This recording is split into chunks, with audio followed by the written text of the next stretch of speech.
Cette ville qui se situe à 6 km de Pamukkale, dans la province de Denizli, a été fondée par le roi Antiochos II de la dynastie hellénistique des Séleucides en 261 avant Jésus-Christ, en l'honneur de son épouse Laodikée.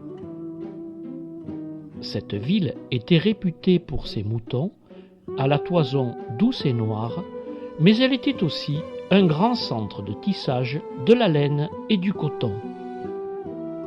En raison de sa fertilité, de son climat, de son commerce florissant et grâce à sa situation géographique, elle devint une des cités les plus importantes et les plus prospères de l'Asie mineure. Ayant subi de nombreux tremblements de terre, elle fut plusieurs fois reconstruite. On l'a nommée la métropole d'Asie. Mais contrairement à ses voisins Hiérapolis et Colossée, Laodicée souffrait d'un manque d'eau de source et dépendait d'une alimentation extérieure. L'eau était acheminée par un système d'aqueducs constitué d'énormes pierres rectangulaires au milieu desquelles de larges conduits avaient été percés. Son importante communauté juive explique sa rapide conversion au christianisme. Laodicée deviendra une des 7 églises de l'Apocalypse. Mais un violent séisme en 494 détruit la ville qui ne s'en remettra jamais complètement. Elle finira par être abandonnée après la conquête des Seldjoukides qui préfèrent s'installer à l'emplacement devenu aujourd'hui Denizli, qui veut dire, en turc moderne, la ville où il y a beaucoup d'eau.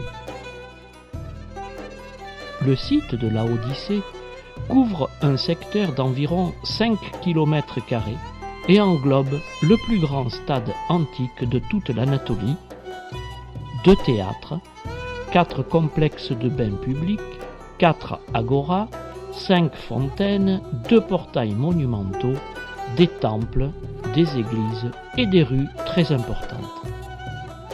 La ville est entourée de cimetières.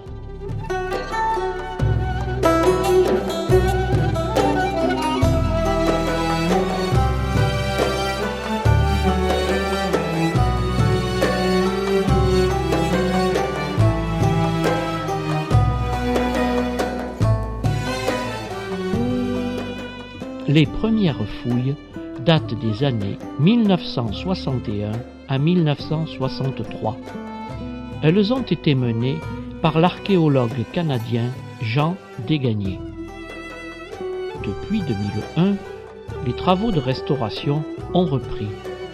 Ils sont dirigés par une équipe turque et se poursuivent aujourd'hui. Cette année, en 2011, on y a retrouvé une église datant du IVe siècle, juste avant le séisme destructeur, et dont la communauté chrétienne est mentionnée dans l'épître de saint Paul aux Colossiens.